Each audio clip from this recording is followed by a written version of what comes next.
Welcome to Beekeeping Today podcast presented by Bee Culture. Beekeeping Today podcast is your source for beekeeping news, information, and entertainment. I'm Jeff Ott. And I'm Kim Flatham. Hey, Jeff and Kim. Today's sponsor is Global Patties. They're a family-operated business that manufactures protein supplement patties for honeybees. It's a good time to think about honeybee nutrition. Feeding your hives protein supplement patties will ensure that they produce strong and healthy colonies by increasing brood production and overall honey flow. Now is a great time to consider what type of patty is right for your area and your honeybees. Global offers a variety of standard patties as well as custom patties to meet your needs.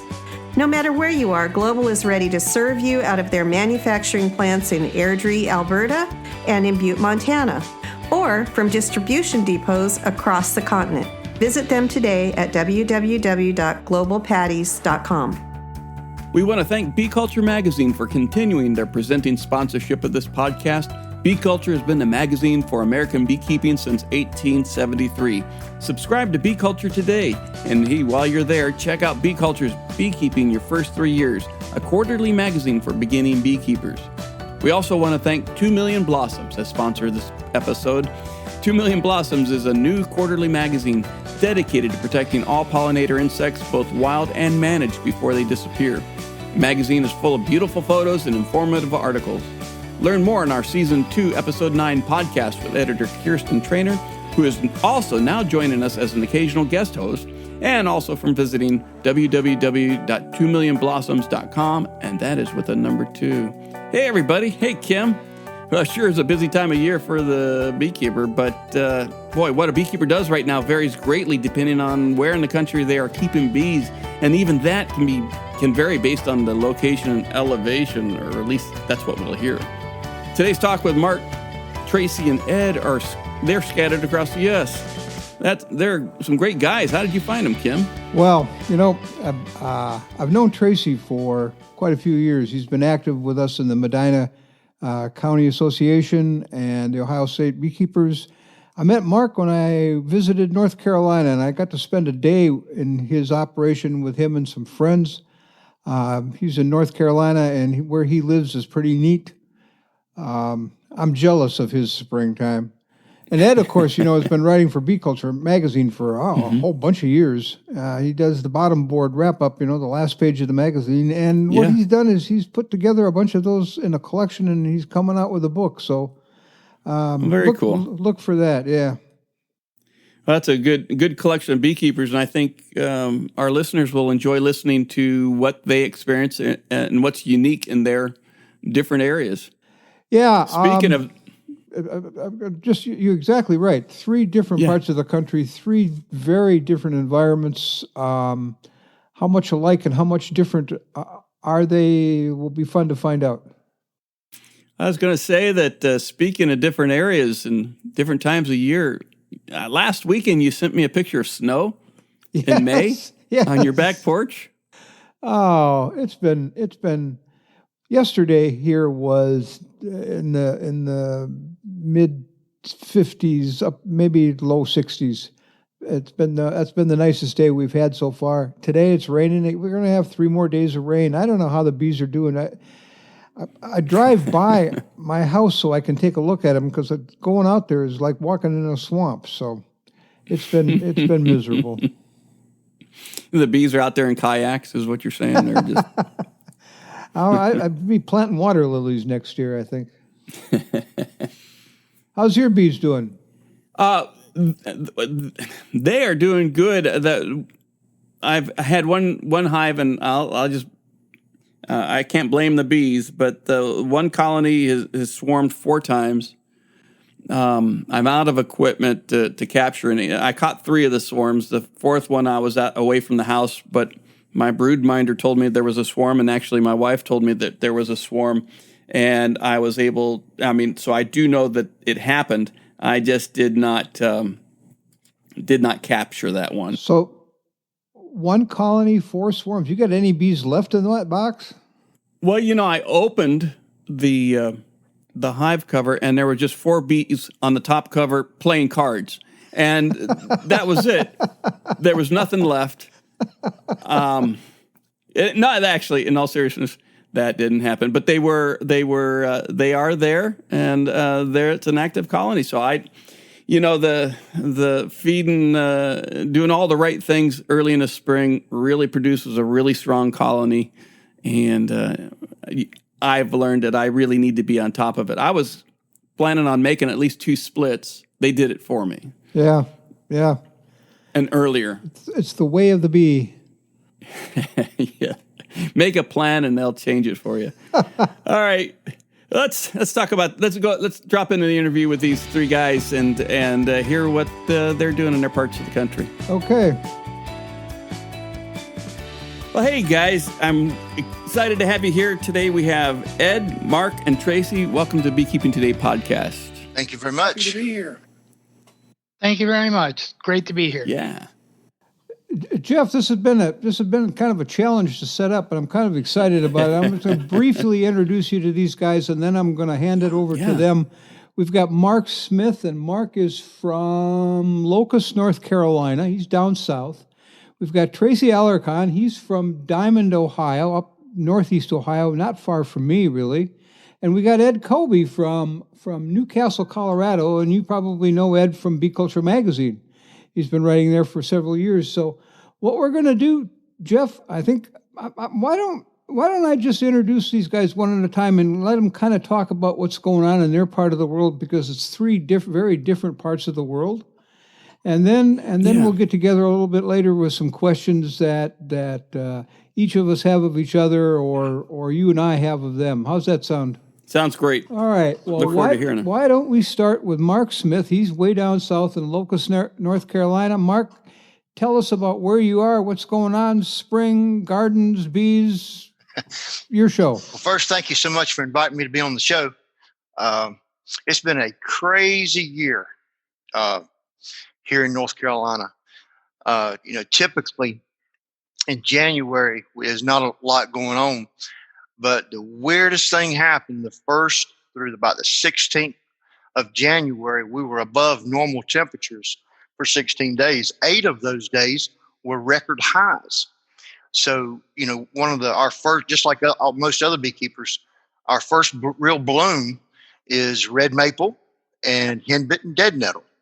Well, with those record temperatures, now I mean 60s, 70s, and almost 80 degrees in January, red maple decided to bloom in January.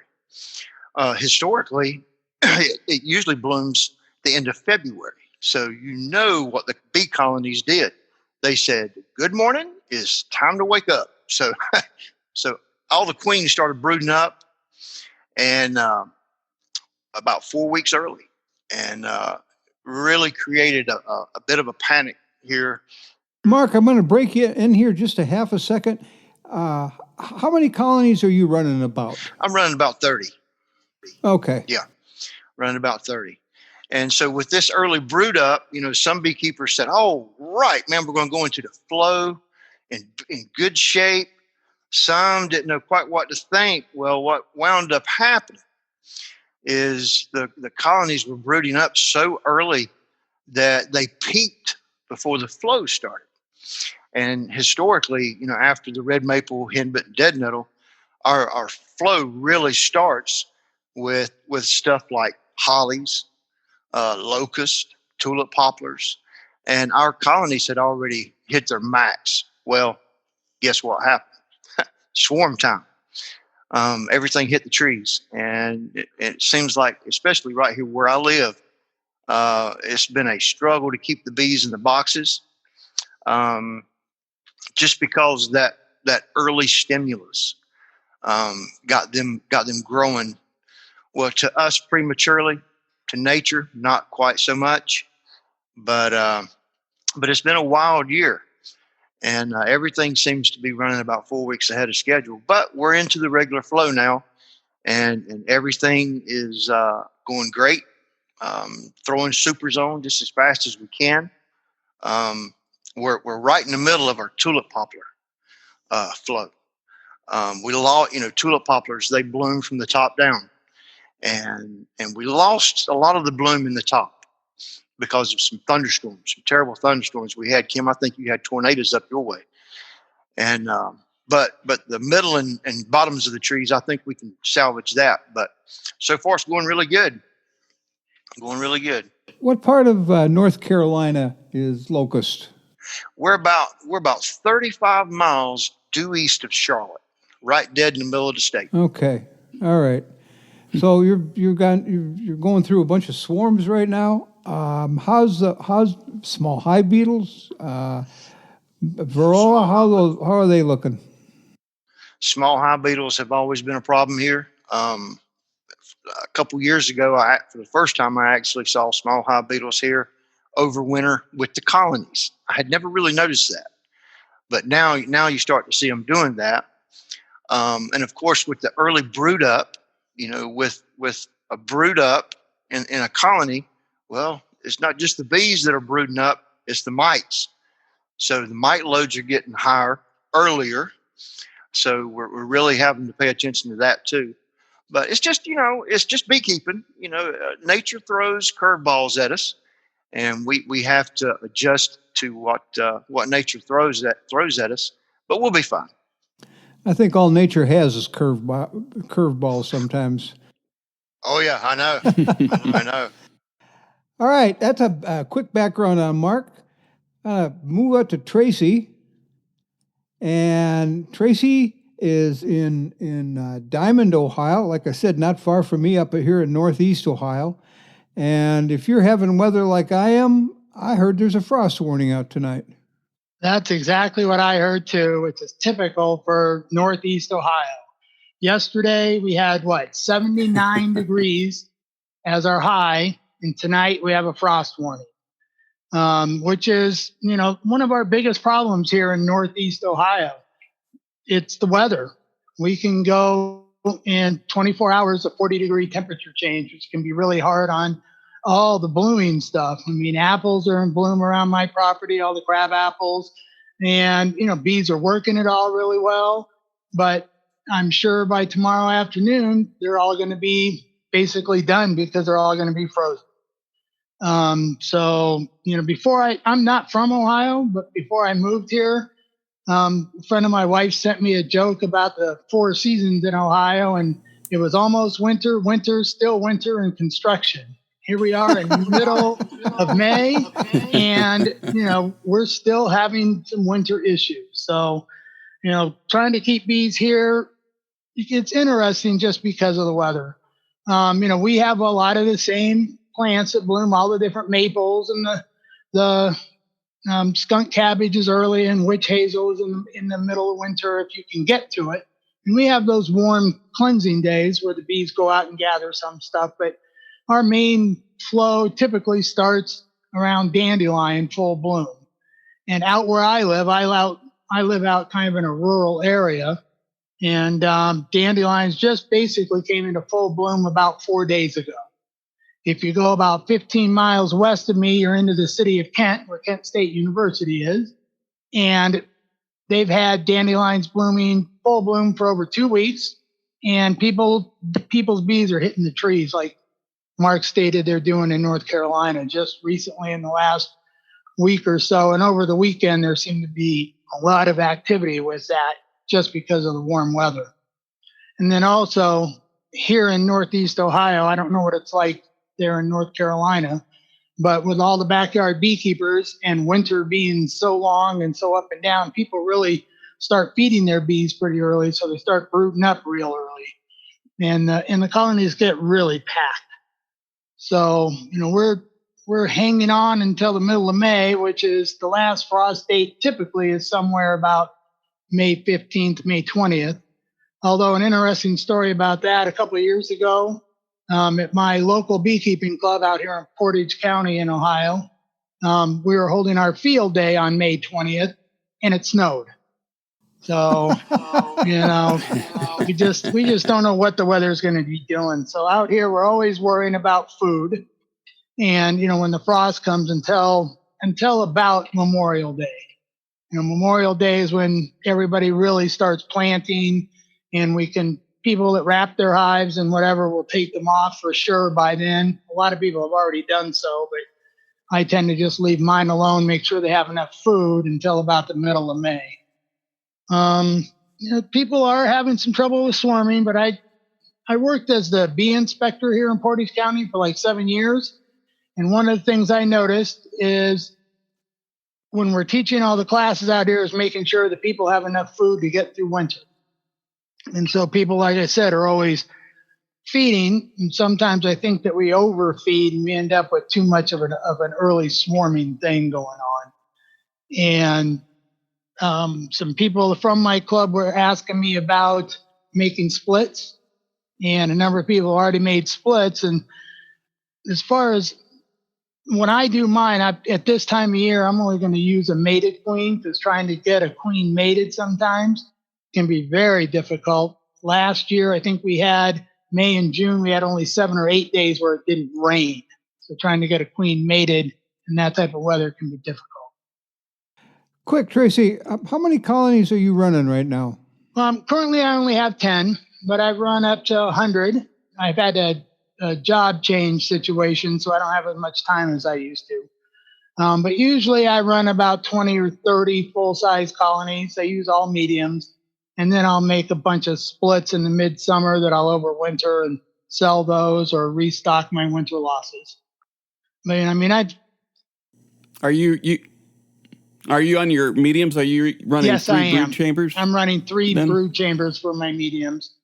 I tend to try to keep a carniolan type stock so that they overwinter in a smaller cluster.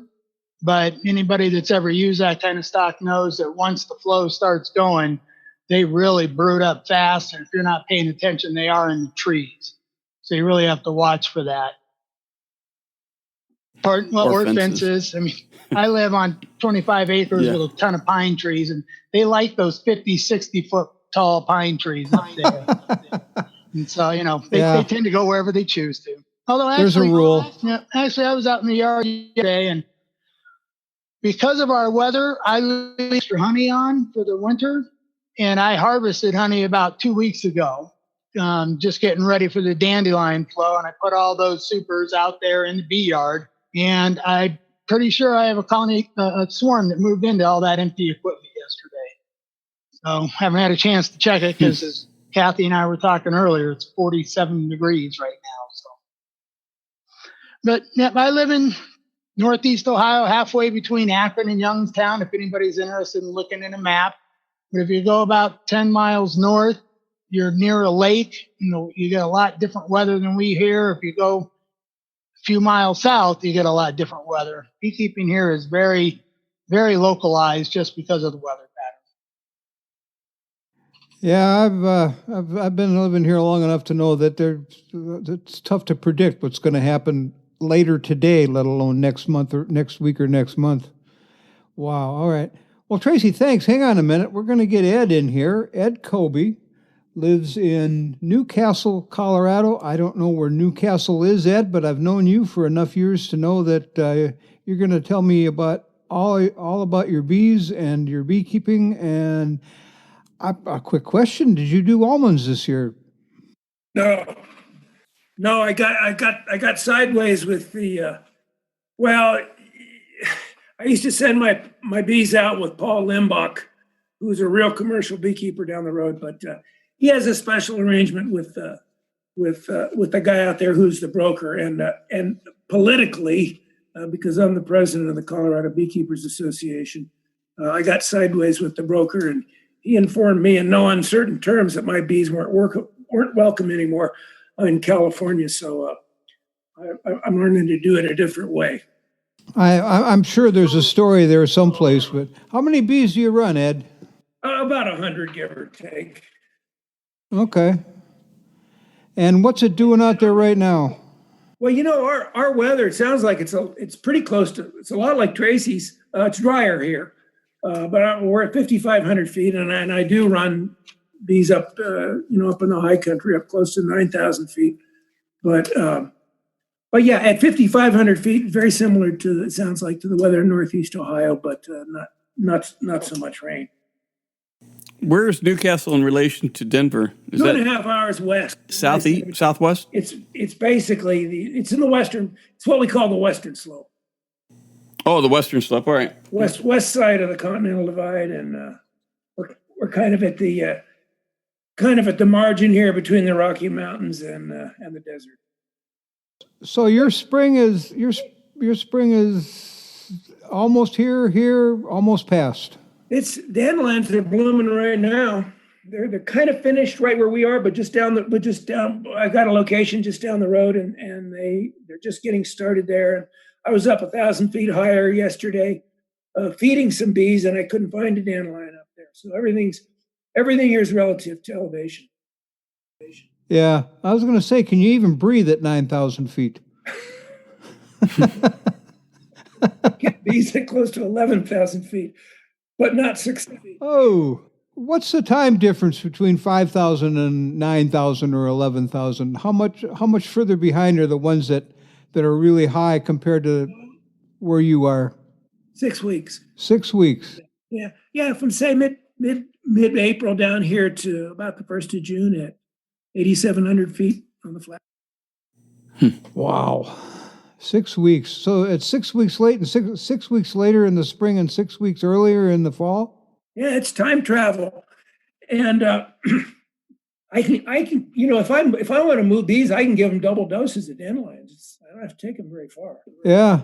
I used to do that much more aggressively than I do. Well, of course, the question comes up. All of you are doing something. You're keeping bees for something, and it's probably pollination and honey. I know that Ed used to do some pollination, but Ed, what do you do with the honey you make? I have no idea what to do with all the honey I make. I'm sitting on about 4 tons right now, and ever since I quit working on the ski patrol, I have much less social interaction, and then forget coronavirus. So I'm at a point where I was just thinking the other day, it'd be kind of nice to have a small honey crop because it would be a little bit more manageable, be less work. But I have more bees than I know what to do with. I had a very successful winter overwintering, and I'm trying to retire, but I can't seem to let go. So I'm just muddling along. I'll do some more than I have any idea what to do with. I kind of know how you feel on that right there. What about small hive beetle and varroa? How are those out there? We don't have any small hive beetle that I'm aware of. Varroa is a significant problem. I got in a little over my head last fall, and I did some treatment with Apivar, with Amitraz, but mostly I used a very weak solution of oxalic acid when the bees were not necessarily broodless, but nearly broodless. And it just knocked the snot out of them. And I can't find a mite this spring. So that's dangerous talk, always. That's good problem to have, though. Yeah. Not a problem. Yeah. But right now I feel pretty good about it. Mark, what do you do with the honey you make? Well, of course, I sell all of it, and I put a lot of it in my coffee. But as you know, I'm chemical free, and last year, 2 years ago, I actually put that on the label on my bottles that it was a chemical free operation, and sold out. I mean, quick.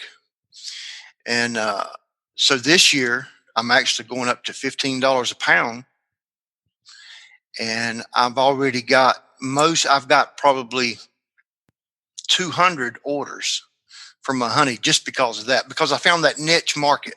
So I sell all of it except for what I keep for myself. Here locally, I have a very loyal customer base, so selling out is not a problem. Well, that brings up the obvious question, of course, is how are you dealing with varroa? I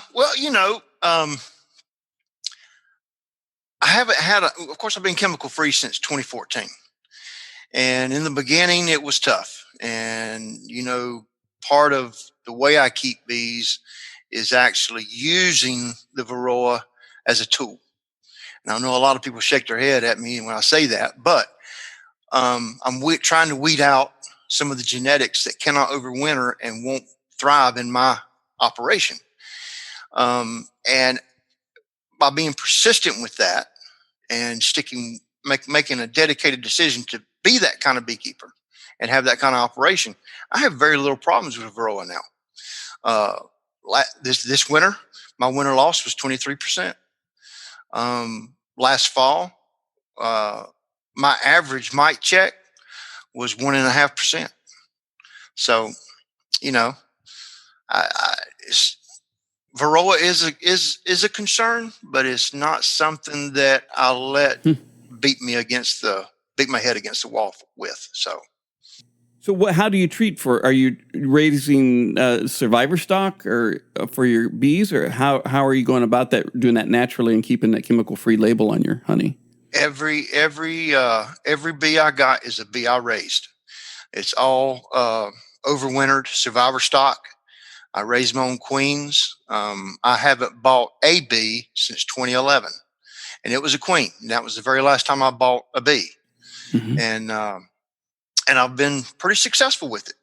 I think probably the key to being able to do it is I don't move. I don't move my bees. So the genetic pool that can live like that is all around me. If I tried to move my bees, that might change, because I would have the influence of a different genetic strain than what's right around me. Very good. How about neighbors, Mark? I mean, do you have other beekeepers around you? Probably the closest one is maybe 10 miles away from me. You're pretty isolated. Yeah, I'm pretty isolated. And the reason I made the comment about the genetic pool is because I think, that I use the example of throwing a pebble into a pond. It sends out a ripple, hits the bank, and ripples back. I think I'm making a positive impact on the genetic pool around me, because now the swarms that I'm catching coming into my area are now surviving. So whereas before they didn't. And I could be wrong. That's just pure speculation on my part. But I think I'm making a positive impact right here where I am. And like I said, I don't think it would be that way if I moved my bees a lot. How long have you been keeping bees, Mark? 10 years this year. I started in 2010. And just like most new beekeepers, I successfully killed both packages the first year. And got 2 more packages the next year, and kept them alive.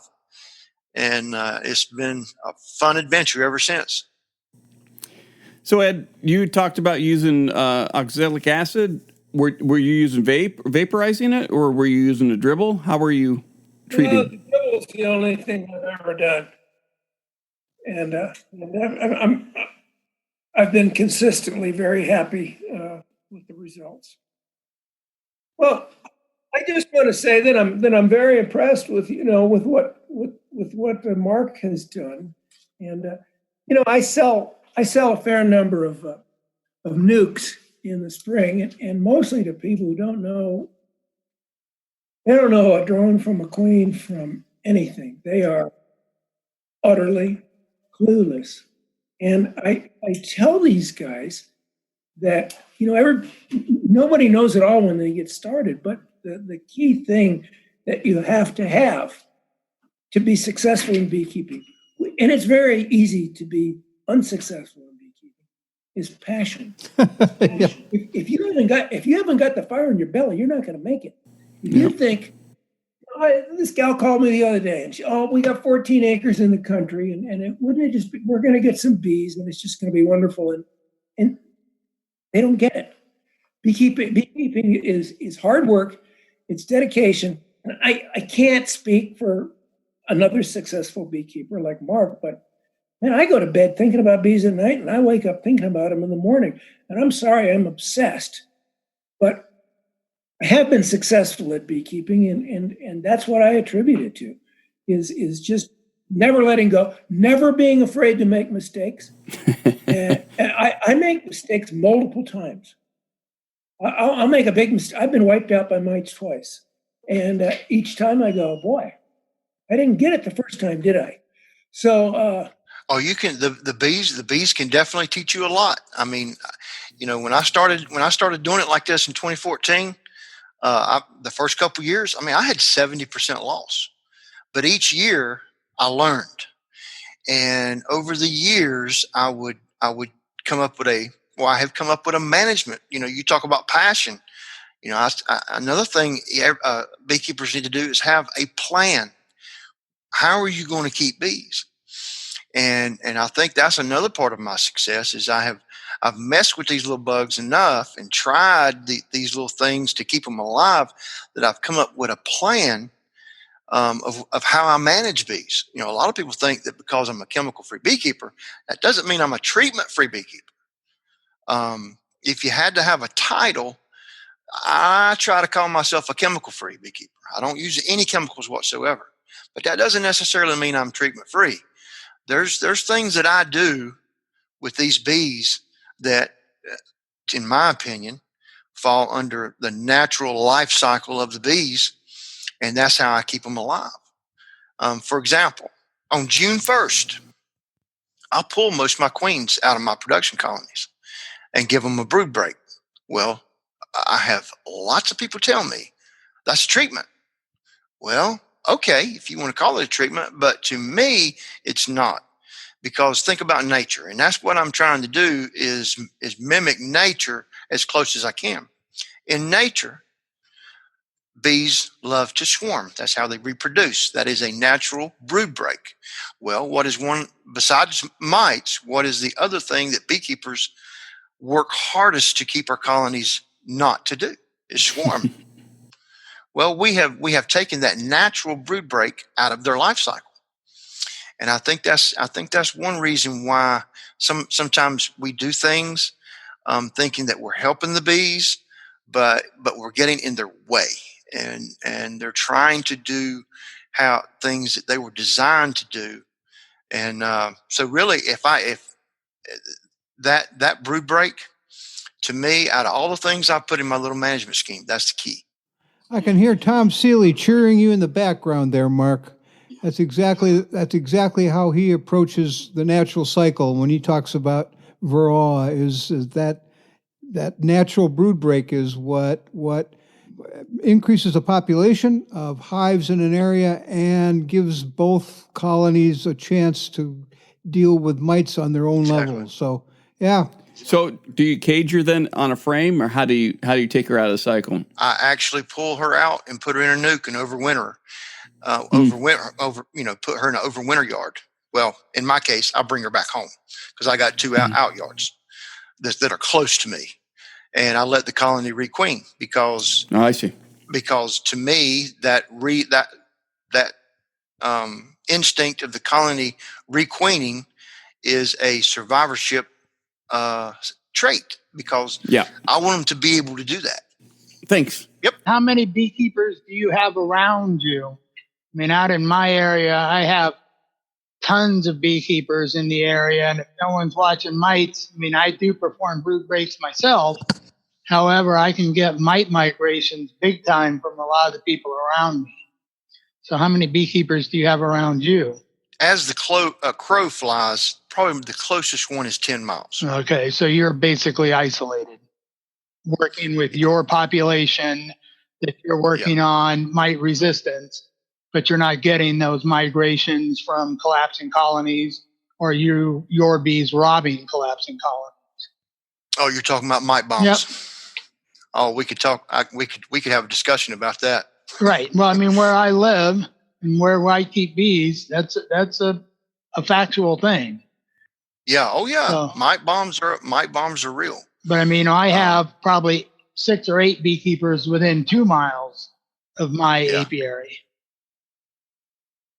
Yeah. The other thing is, Mark, you've got some fair control on the drone population too, that your queens are mating with. Yeah, I mean, Yeah, I do, because there's no competition. Yeah. I mean, the only competition that those queens would have is if they went out the furthest area out in my drone Congregation area. Yeah. They might get a little bit of drone pressure from outside my gene pool, but that mostly local drones. Yep, that's good. Tracy, what do you do for mites? Ed has a question. He's raised his hand numerous times. I just wanted to know: Mark, do you have any? Is there any impact from commercial migratory beekeepers where you live? No, right here in central North Carolina, where I live, there's no interstate highways close to me. Most of those are 30 miles west of me in Charlotte. So going up and down the East Coast on Interstate 85, that's as close as they get to me.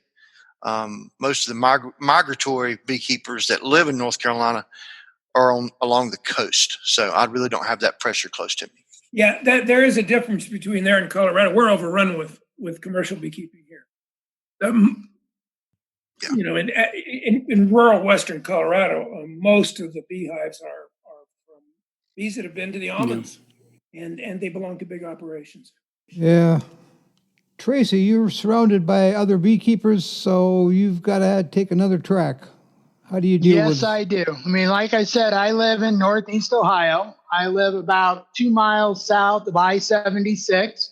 There's lots of migratory beekeepers that go back and forth. As I mentioned earlier, I worked as the Portage County apiary inspector for about 7 years. And at least once or twice a year, I get called out to the rest area out by where I live because someone trucking bees through the area stopped, needed to take a quick break, and moved on, and there'd be a whole bunch of bees left behind. So we have a lot of people moving through beekeeping, from days gone by. Medina is a big area for beekeeping with a big name. And so a lot of Ohio beekeepers have taken up the call of keeping the bees. So I probably have, like I said, 8 people within 2 miles around us. They keep anywhere from 1 to 20 or 30 colonies. I have a group of people about 2 miles away that are honey producers, and they don't do any type of treatment at all. They just keep buying bees. Their whole thing is about making honey. So for me, what I do is I do brood breaks right around the summer solstice, and then overwinter those nukes. I do use oxalic acid in the middle of winter. I also raise all my own queens, although I do bring in new stock quite often, just to keep a little bit of genetic diversity going around in my area. And I also do the pinprick test for hygienic bees. You take that square of about 100 bees and you kill the bee under it with just a needle or a pin, and then see how long it takes the bees to clean out that dead area so that I can keep reproducing hygienic bees that way. I don't know if they're varroa hygienic. I've never actually uncapped them to see if there's any varroa in there, done that whole scientific part of it. But so I try to maintain a very hygienic stock. I monitor monthly, pay attention to what they're doing that way. And then if I have to treat because of a mite bomb, which I'll get sometimes in August, I'll use formic acid then, because in August, September, we get our late honey flow of goldenrod and some asters. And with the formic acid, I can keep the honey supers on. But I use the brood breaks and oxalic in the broodless periods following the label. I seem to be able to keep my mite numbers down pretty well just with the brood breaks and the oxalic in the middle of winter. And then the oxalic, when I do make all my summer splits on all the nukes, they get, once they're all broodless, they get a quick oxalic acid treatment and keeps the mite levels way down. Well, it sounds like and it seems to be working for you. Right. It does. Like I said, I've had to use the formic acid in the summer, as long as we don't get those too extreme temperatures of 90, 95 degrees Absolutely. in August and September. So you have to watch that for the first 3 days. But the biggest thing for me is just monitoring. And then I propagate those queens from the colonies that are keeping the mite levels down below 2%. I've let them get as high as 3 or 4 and had them survive, but it makes me a little itchy when they get that high. Yeah. So I try to knock them back a little more that way. But then, like I said earlier, I try to keep that carniolan trait where they keep a small brood nest until there's plenty of resources and then build up real fast. Just trying to work against the mite cycle where they can only reproduce under capped brood. If there's not a lot of capped brood all year long, there's not a lot of place for them to reproduce. So that's kind of what I do for mites. And I do, when I have smaller amounts of colonies, we will use some drone brood, the drone trapping. When you start getting above 10 or 15 and you're working a full-time job and you're gone 60 hours a week from home, it's hard to get out to all those colonies and pull those drone combs. Yeah.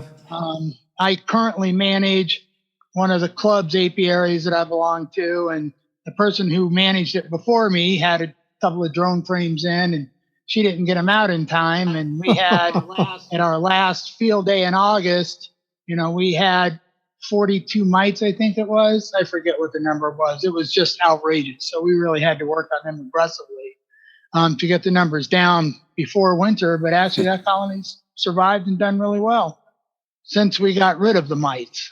But we worked, we pulled the honey supers off, and we used the thymol product on them. And then we also used oxalic in the middle of winter. Ed, you had a question in there. Yeah, I got another one from Mark, which was,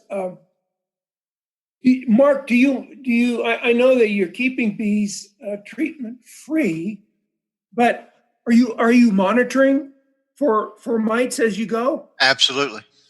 My follow-up question to that is, my real question is, what are the biggest mite infestations that you're finding that are surviving? In other words, do you have hives that have a 25 mites and a 300 bee count? Oh, absolutely. That are actually going through the winter? And yeah, absolutely. And typically that is a death sentence for a colony. And if I do a mite check on a colony like that, and I don't see any signs of disease, well, that means something to me. That tells me that somehow those bees are managing their disease pressure with a mite load that high. But if I check another colony that might have maybe a 2 or a 3% infestation, but I see deformed wing virus, well, that tells me something too. So just because I find a high infestation doesn't necessarily mean a bad thing. You got to look past that. Look at the colony itself and see how they're handling that mite pressure. Because I've had 30 mites in a 300 bee check before, and after the brood break, it went right down. They were fine, and they moved on. But never did see signs of disease. So there's something about a colony like that they're doing to manage the disease pressure. Yeah, if you could only put it in a bottle. Well, my question about that, how long is winter in North Carolina? Boy, this year I would argue with you if we even had a winter.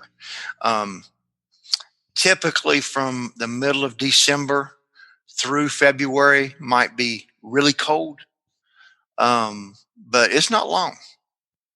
So do you have anything blooming during that time? No. Or bees flying and No. collecting? So this is actually cold enough where they're not flying and they are in the colony. Oh, they'll fly, but it's more for... but there's no food. No, there's more for cleansing flights than anything else.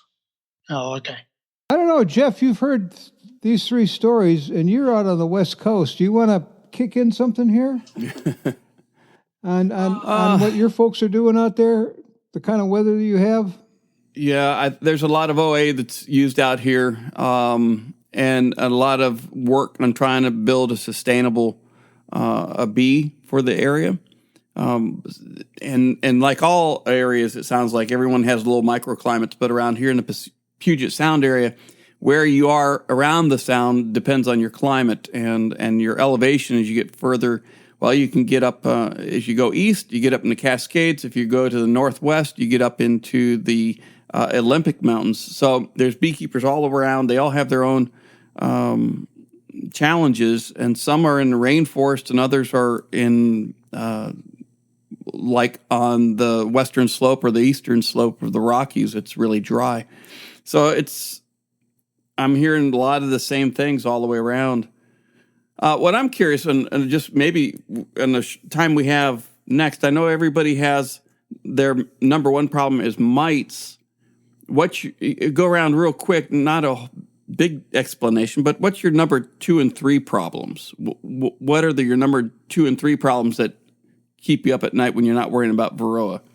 Well, for me, as I've already mentioned, it's the weather. So, during the spring times, we can get just tons of rain and bees can't get out and gather food.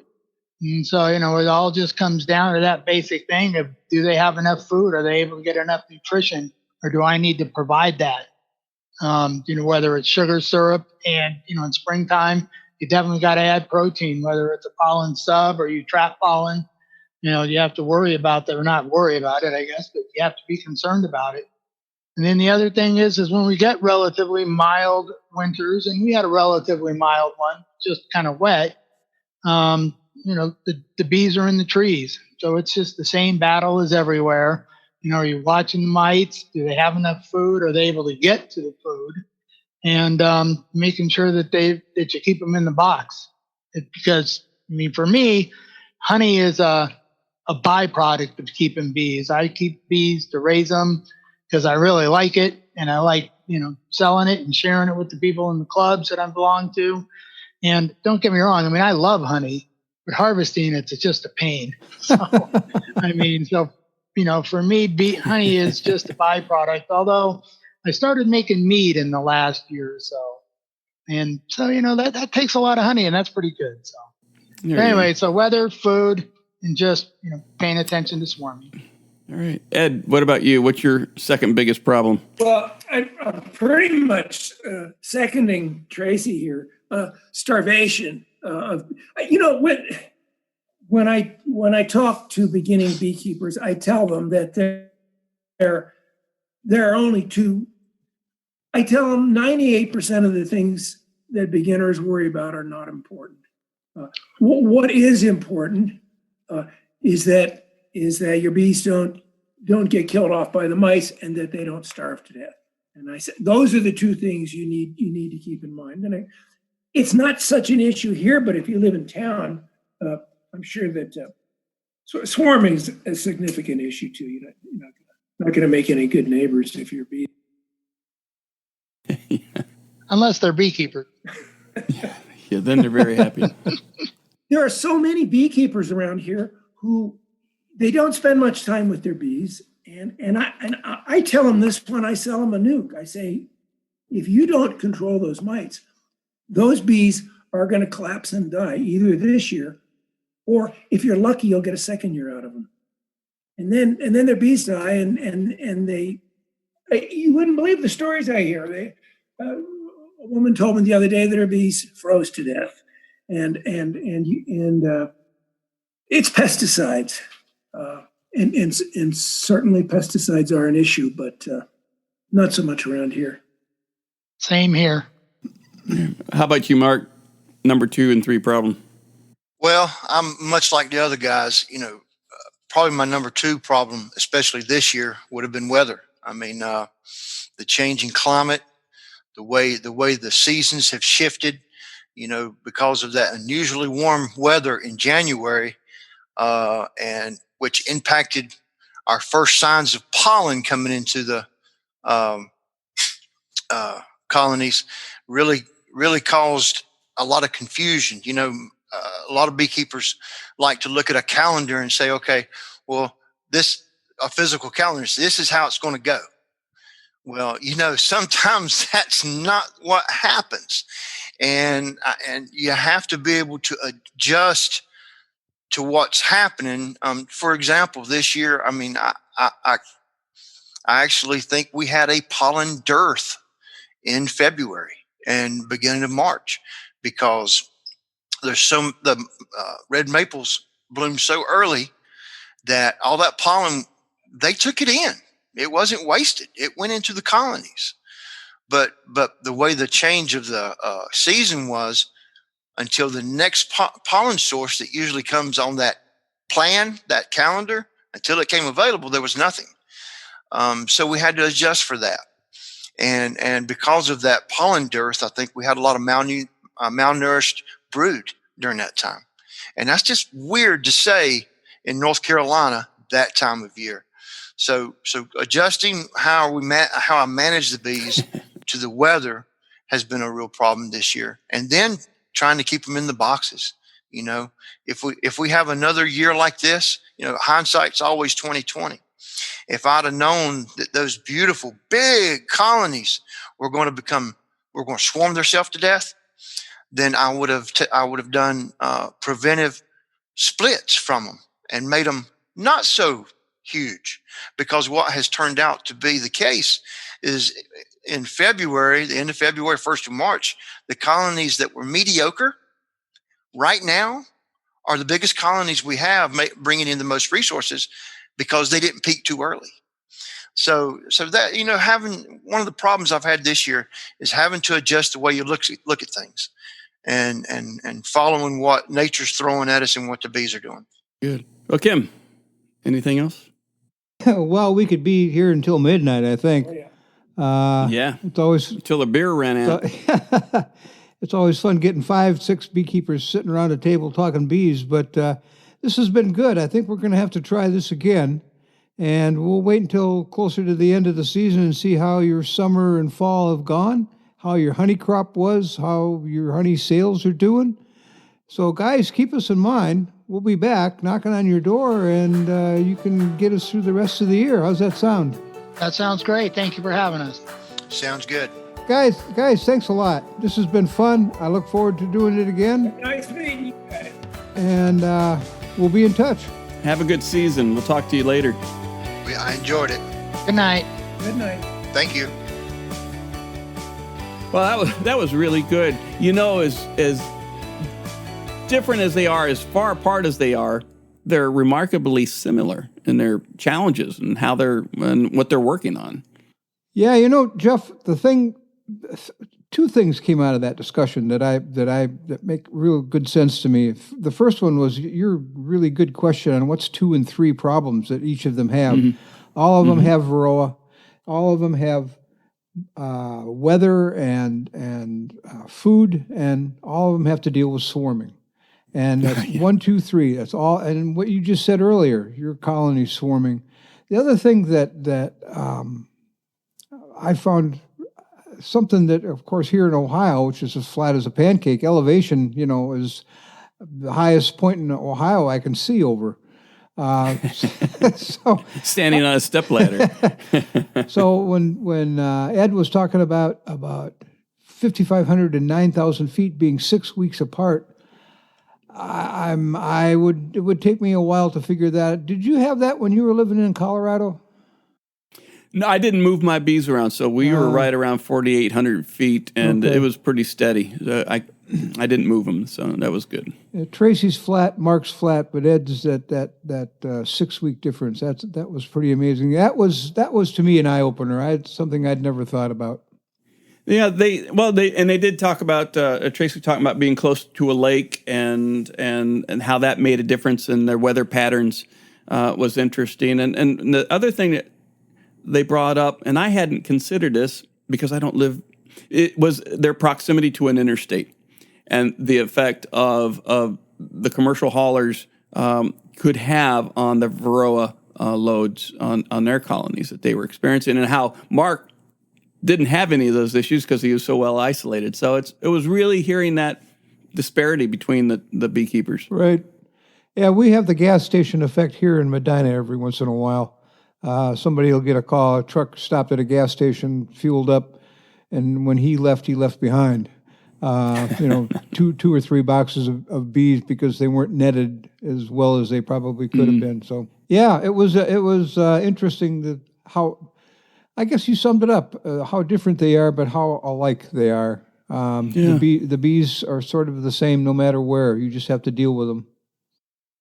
Yeah, it was really good. And, I want to offer out to our listeners, we will be interviewing regional beekeepers again later this season.